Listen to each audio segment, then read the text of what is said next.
2016 সালের 7ই মার্চ রিকশায় করে বাসায় যাওয়ার পথে রাজধানীর ধানমন্ডিতে গাছ চাপায় মারা যান চিত্র পরিচালক খালিদ মাহমুদ মিঠু। সেই ঘটনার 3 বছর পেরিয়ে গেলেও আগের মতোই অনিরাপদ রয়ে গেছে নগরীর সড়ক। রোববার রাতে কালবৈশাখীর ঝড়ে গাছ উপড়ে ও দেয়াল ধসে কয়েকজন হতাহত হন।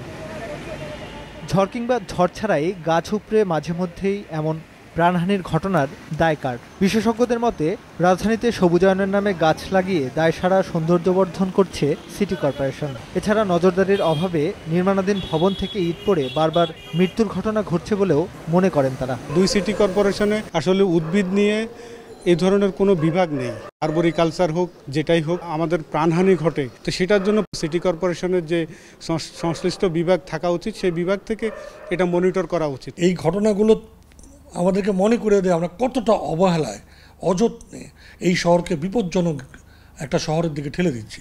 পুরো নগরীকে পল্লবিত করা দায় দায়িত্ব কাউকে না কাউকে নিতে হবে।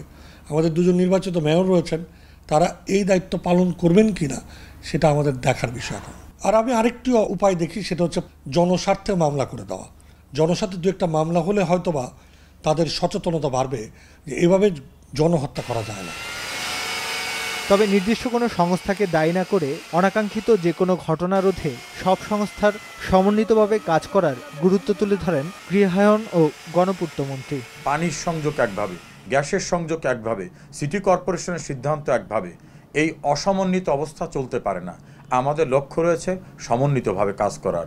সমন্বিতভাবে কাজ করা সম্ভব, সেজন্য বিষয়ে একটা উদ্যোগ গ্রহণ করা হয়েছে। আমি আশা করি অদূর ভবিষ্যতে সমন্বিতভাবে আমরা কাজ করতে পারব।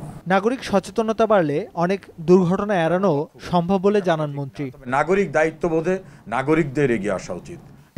শাওন, সময় সংবাদ, ঢাকা। আইনানুগ ব্যবস্থা গ্রহণ করার সুযোগ